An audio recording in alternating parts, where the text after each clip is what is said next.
ഞാൻ രക്ഷിക്കപ്പെട്ടിട്ട് പല കൊല്ലങ്ങളായി. ഞാൻ ചില വിഷയങ്ങൾക്ക് വേണ്ടി പ്രാർത്ഥിക്കാൻ തുടങ്ങിയിട്ട് പല മാസങ്ങളായി അല്ലെങ്കിൽ പല വർഷങ്ങളായി. പക്ഷേ അതിന് ഒരു നല്ലൊരു ഉത്തരം അല്ലെങ്കിൽ ഒരു വിടുതല പ്രാപിക്കാൻ സാധിക്കുന്നില്ല. എന്തുകൊണ്ടെന്ന് എനിക്കറിയുന്നില്ല എന്നുള്ള ആ ചോദ്യത്തോടെ ഉള്ളവർക്കാണ് ഇന്നത്തെ മെസ്സേജ് നമ്മൾ തരാൻ ആഗ്രഹിക്കുന്നത്. ഇത് arraysenshine.in വെബ്സൈറ്റിൻ്റെ യൂട്യൂബ് ചാനൽ മലയാളം വെർഷൻ. ഞാൻ കർത്തരിൽ പ്രിയപ്പെട്ട സഹോദരൻ. വരൂ ഇന്നത്തെ മെസ്സേജിലേക്ക് നമുക്ക് കടക്കാം. അതിന് നമ്മുടെ ചിന്തയ്ക്കായി യോഹന്നാൻ എഴുതിയ സുവിശേഷം 5-ാം അധ്യായം 6-ാം വാക്യത്തിൽ നമ്മൾ വായിക്കാനാണ് ഉദ്ദേശിക്കുന്നത്.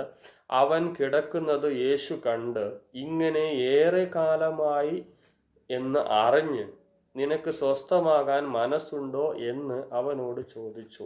ഈ വാക്യത്തിന്റെ ബാക്ക്ഗ്രൗണ്ട് നമുക്ക് നല്ലോണം അറിയാവുന്ന ഒരു കാര്യമാണ്. എന്ന് വെച്ചാൽ ബെഥസ്ദാ കുളത്തിന്റെ ആ വട്ടത്തിൽ കിടക്കുന്ന, ആ സറൗണ്ടിങ്ങിൽ കിടക്കുന്ന ഒരു മനുഷ്യനാണ്. 38 വർഷമായി അവൻ കിടന്ന കിടപ്പായി ഇരിക്കുകയാണ്. നടക്കാൻ പറ്റത്തില്ല, ഓടാനും നിൽക്കാനോ ഒന്നും തന്നെ സാധിക്കുകയില്ല.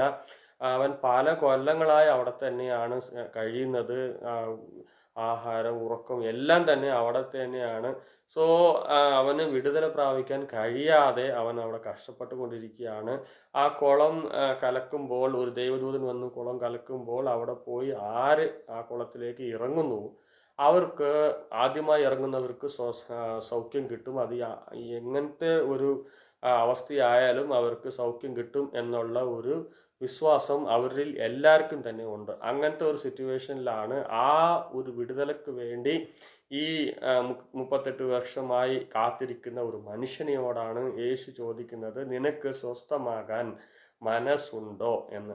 സോ ഇന്ന് നമ്മളോടും പല കാര്യങ്ങൾ നമ്മൾ ചിന്തിക്കുമ്പോൾ നമ്മുടെ ഒരു സിറ്റുവേഷനും ഇങ്ങനെ തന്നെയാണ്. നമ്മൾ പല കാര്യങ്ങൾക്ക് വേണ്ടി പ്രാർത്ഥിക്കുന്നു, പല കാര്യങ്ങൾക്ക് വേണ്ടി പോരാടുന്നു ദൈവസന്നിധിയിൽ. പക്ഷേ അതിന് വിടുതല പ്രാപിക്കാൻ പറ്റാതെ ഇരിക്കുമ്പോൾ ദൈവം നമ്മളോട് വന്ന്, അല്ലെങ്കിൽ യേശുക്രിസ്തു നമ്മളോട് വന്ന് ചോദിക്കുന്ന ഒരു കാര്യമാണ്, നിനക്ക് സ്വസ്ഥമാകാൻ മനസ്സുണ്ടോ എന്ന്. സോ ഈ മനുഷ്യൻ അതിന് പറയുന്ന ഉത്തരം നമ്മൾ താഴോട്ട് വായിക്കുമ്പോൾ, എന്നെ ആ കുളത്തിലേക്ക് ഇറക്കാൻ ആരുമില്ല, അല്ലെങ്കിൽ എനിക്ക് സഹായിക്കാൻ ആരുമില്ല, ഞാൻ ആ കുളത്തിലേക്ക് ഇറങ്ങുന്നതിന് മുമ്പ് തന്നെ വേറെ ആരെങ്കിലും വന്ന് വിടുതല പ്രാപിച്ചു പോകുന്നു, പക്ഷെ എനിക്ക് ഇതുവരെയും സാധിച്ചിട്ടില്ല എന്ന് പറയുന്നത് നമുക്ക് കാണാൻ സാധിക്കുന്നു. എന്ന് പറഞ്ഞാൽ അതിൻ്റെ ബാക്ക്ഗ്രൗണ്ടിൽ എൻ്റെ മുൻപിൽ തന്നെ പലർക്കും അത്ഭുതങ്ങളും അതിശയങ്ങളും നടന്നത് ഞാൻ കണ്ടിട്ടുണ്ട്. അതേപോലെ ദൈവദൂതൻ വന്ന് കുളം കലക്കുന്നത് പോലും പുള്ളി കണ്ടിരിക്കാം എന്നത് നമുക്ക് മനസ്സിലാക്കാൻ സാധിക്കുന്നു. എന്ന് പറഞ്ഞാൽ നമ്മുടെ ജീവിതത്തിൽ, നമ്മുടെ സഭയിൽ, അല്ലെങ്കിൽ നമ്മുടെ കുടുംബത്തിൽ തന്നെ പലർക്കും, നമ്മുടെ സ്വന്തത്തിൽ പലർക്കും അത്ഭുതങ്ങളും അതിശയങ്ങളും, അല്ലെങ്കിൽ അവർ പ്രാർത്ഥിക്കാത്ത പല വിഷയങ്ങൾക്ക് പോലും അവർക്ക് അത്ഭുതങ്ങൾ നടന്നതായി നമുക്ക് കാണാൻ സാധിക്കും. പക്ഷെ എൻ്റെ ജീവിതത്തിൽ ഇന്ന വിഷയത്തിൽ എനിക്ക് ഒരു വിടുതല പ്രാപിക്കാനോ അല്ലെങ്കിൽ ഒരു ഉത്തരം കിട്ടാവുന്നത് എന്താണെന്ന് നമുക്ക് ഒരു ചോദ്യം വരാം. സോ ഈ മനുഷ്യനെ പോലെ തന്നെയാണ് യേശുവും നമ്മളോട് ചോദിക്കുമ്പോൾ, നിനക്ക് ഞാൻ ചെയ്യേണ്ടത് എന്താണെന്ന് ചോദിക്കുമ്പോൾ നമ്മൾ പറയുന്ന ഉത്തരം എങ്ങനെയായിരിക്കും എന്നുള്ളത് ഒരു ചോദ്യമാണ്. എന്ന് വെച്ചാൽ നമ്മൾ ആ ആ മനുഷ്യൻ പറയുന്ന ഉത്തരം നമ്മൾ ശ്രദ്ധിക്കണം. കറക്റ്റായിട്ടുള്ള ഉത്തരമല്ല അവൻ പറയുന്നത്. അതേ കർത്താവേ, എനിക്ക് സൗഖ്യം പ്രാപിക്കണം എന്നല്ല പറയുന്നത്, മറിച്ച് എനിക്ക് സിറ്റുവേഷൻ ഉള്ള പ്രശ്നങ്ങളെ പറ്റിയാണ്.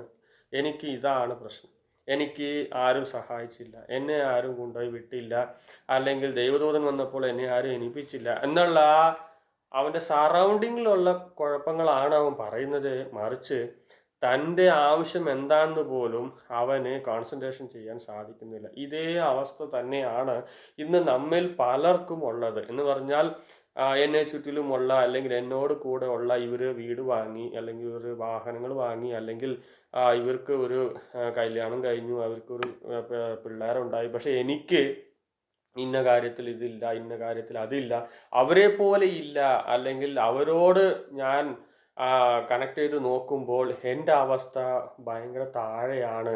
സോ അവരുടെ സ്റ്റാറ്റസിൽ ഞാൻ കറക്റ്റായി എത്താൻ സാധിക്കുന്നില്ല എന്ന വിഷയമാണ് നമ്മൾക്ക് പലപ്പോഴും മനസ്സിൻ്റെ ഒരു വലിയ ഭാരമായിരിക്കുന്നത്. മറിച്ച് എൻ്റെ അവസ്ഥയെ മാറാൻ ഞാൻ എന്ത് ചെയ്യുന്നു എന്നതെക്കുറിച്ച് നമ്മൾ ചിന്തിക്കുന്നത് വളരെ ചുരുക്കമാണ്, വളരെ കുറവാണ്. നമ്മൾ പ്രാർത്ഥിക്കുമ്പോഴും നമ്മൾ പലപ്പോഴും നമ്മളിലുള്ള ഇല്ലായ്മകൾ ആണ് നമ്മൾ ഫോക്കസ് ചെയ്യുന്നത്. എനിക്ക് ഇന്ന കാര്യങ്ങളില്ല കർത്താവേ, എനിക്ക് ഇന്ന കാര്യങ്ങളിൽ കുറവുണ്ട്, ഇന്ന കാര്യങ്ങളിൽ എനിക്ക് അകത്തി തരണം, ഇന്ന കാര്യങ്ങളിൽ എനിക്ക് നല്ലോണം വളർന്നു വരണം എന്നുള്ള കാര്യങ്ങളിൽ മാത്രമേ നമ്മൾ കോൺസെൻട്രേഷൻ ചെയ്യുന്നത് അല്ലാതെ നമ്മുടെ മുമ്പിലുള്ള ഒരു ഒരു ഒരു ആ വിടുതലേക്കുള്ള ഒരു നല്ല വഴിയെ നമ്മൾ ഇതുവരെയും കണ്ടിട്ടില്ല. ഈ മനുഷ്യനെ നോക്കുക. ഈ മനുഷ്യൻ തൻ്റെ സെൽഫ് ട്രൈ ചെയ്ത് എങ്ങനെയെങ്കിലും ആ കുളത്തിൻ്റെ അരികിൽ തന്നെ ഈ നിന്ന് എങ്ങനെയെങ്കിലും ആ കുളത്തിലേക്ക് ചാടിയിരുന്നെങ്കിൽ അവന് വിടുതല പ്രാപിക്കാൻ കഴിയുമായിരുന്നു. പക്ഷേ അവന് അങ്ങനത്തെ ഒരു മനസ്ഥിതി ഇല്ല. ഇന്ന് പലപ്പോഴും നമ്മൾ പലരോടും പറയുന്നത്, എനിക്ക് വേണ്ടി നിങ്ങൾ പ്രാർത്ഥിക്കണം, നിങ്ങളുടെ പ്രാർത്ഥനയിലാണ് ഞാൻ നിൽക്കുന്നത്, അല്ലെങ്കിൽ വേലക്കാരുടെ പ്രാർത്ഥനയിലാണ് ഞാൻ നിൽക്കുന്നത്, പാസ്റ്റർമാരുടെ പ്രാർത്ഥനയിലാണ് ഞാൻ നിൽക്കുന്നത് എന്ന് പറയും. പക്ഷെ നമ്മളുടെ കാര്യത്തിന് വേണ്ടി നമ്മൾ എത്രത്തോളം പ്രാർത്ഥിക്കുന്നു എന്ന് ചോദിച്ചാൽ പലരുടെ ജീവിതത്തിലും അതൊരു കുറവാണ് എന്ന് തന്നെ പറയാം. ഇനിയും പറഞ്ഞാൽ, ഞാൻ പ്രാർത്ഥിച്ചാലൊക്കെ ദൈവം കേൾക്കോ, അല്ലെങ്കിൽ ഞാനൊക്കെ ഒരാളാണോ പ്രാർത്ഥിച്ച് അതൊക്കെ പ്രാപിക്കാൻ എന്നുള്ള അവിശ്വാസമാണ് നമുക്ക് കൂടുതൽ. മറിച്ച് വിശ്വാസം വളരെ കുറയുന്നു എന്ന് തന്നെ പറയാം. പക്ഷേ മറ്റവർ പ്രാർത്ഥിക്കുമ്പോൾ നമുക്ക് കിട്ടും എന്ന് നമ്മൾ ആശ്രയിക്കുന്നു, മറ്റവരെ നമ്മൾ ആശ്രയിക്കുന്നു അല്ലാതെ നമ്മളെ ദൈവസന്നിധിയിൽ താഴ്ത്തി നമ്മുടെ പ്രാർത്ഥനയിൽ ദൈവത്തോട് ചോദിക്കുന്ന ഒരു അനുഭവം വളരെ കുറയുന്നു എന്ന് തന്നെ പറയാം. സോ ഇതേ മനുഷ്യനെ ഈ മനുഷ്യനെ പോലെ തന്നെ യേശു ചില നേരങ്ങളിൽ നമ്മളെയും കാണുന്നു. ഇവനെ ഇങ്ങനെ വിട്ടാൽ ഇങ്ങനെ തന്നെ പോയിക്കൊണ്ടിരിക്കും. 38 58 98 ആയാലും ഇവന് വിടുതല പ്രാപിക്കാൻ കഴിയില്ല. എന്നു വെച്ചാൽ ഇവൻ്റെ മനസ്സ് ആൾറെഡി ഉറച്ചു കഴിഞ്ഞു. ഇതിൽ യാതൊരു മാറ്റവും ഉണ്ടാകുകയില്ല. ഇതവിടെ കിടന്ന് അവിടെ ചാകുന്നല്ലാണ്ട് വേറൊരു മാറ്റവും ഉണ്ടാകാൻ പോകുന്നില്ല എന്ന് യേശു അറിഞ്ഞ് അവൻ്റെ അടുത്ത് പോയി, സ്വസ്ഥമാകാൻ നിനക്ക് മനസ്സുണ്ടോ എന്ന് ചോദിക്കാനിടയായി. അതുപോലെ ഇന്ന് നമ്മുടെ ജീവിതത്തിലുമുള്ള പ്രശ്നങ്ങൾ, അല്ലെങ്കിൽ ദുരിതങ്ങൾ, അല്ലെങ്കിൽ ഒരു പ്രാർത്ഥനാ വിഷയം, നമ്മൾ പോരാടുന്ന ഒരു ചില പ്രശ്നങ്ങൾക്ക് യേശു നേരിട്ട് ഇറങ്ങി വന്ന് നമുക്ക് വിടുതല തരികയാണ്. അത് നമ്മൾ താഴോട്ട് കണ്ടിന്യൂസ് ആയിട്ട് 5-ാം അധ്യായം വായിച്ചു പോകുമ്പോൾ അവൻ പറയുന്ന എല്ലാ കാര്യങ്ങളും യേശു ഒരു കാര്യമായി എടുക്കാതെ നെക്സ്റ്റ് സ്റ്റെപ്പ് തന്നെ യേശു പറയാണ്, എഴുന്നേറ്റ് നടക്കുക എന്ന് പറയുകയാണ്.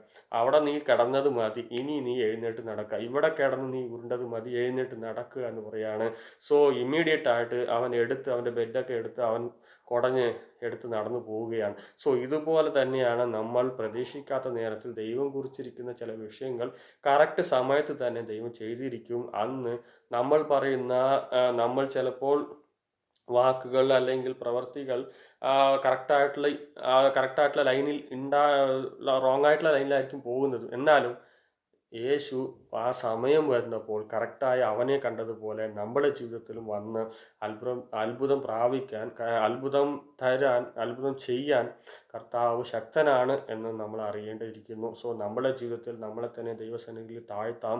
നമ്മളുടെ അടുത്ത് വന്ന് ചോദിക്കുന്നത് ആരാണെന്ന് പോലും നമ്മൾ അറിയാതെ, ഉത്തരം പറയാതെ ദൈവസന്നിധിയിൽ നിന്ന് ദൈവസന്നിധിയിൽ കറക്റ്റായി നമ്മൾ പ്രാർത്ഥിക്കാനും നമ്മുടെ ആവശ്യങ്ങൾ ദൈവസന്നിധിയിൽ പറഞ്ഞ് അത് പ്രാപിക്കാനും കർത്താവ് നമുക്ക് സഹായിക്കട്ടെ. ദൈവം നമ്മുടെ ജീവിതത്തിൽ ഇന്നു മുതൽ ഒരു അത്ഭുതം ചെയ്യട്ടെ എന്നുള്ള പ്രാർത്ഥനയോടെ ഞാൻ ഈ മെസ്സേജ് അവസാനിപ്പിക്കുകയാണ്. ഈ മെസ്സേജ് നിങ്ങൾക്ക് പ്രയോജനമായിരുന്നെന്ന് കർത്താവിൽ പ്രതീക്ഷിക്കുന്നു. areysunshine.in എന്നുള്ള ഈ യൂട്യൂബ് ചാനൽ നിങ്ങൾ സബ്സ്ക്രൈബ് ചെയ്യുകയും കണ്ടിന്യൂസ് ആയിട്ട് നോക്കുകയും ചെയ്യുമ്പോൾ പല വീഡിയോകളും നിങ്ങൾക്ക് കാണാൻ ഇടയാകും. ദൈവം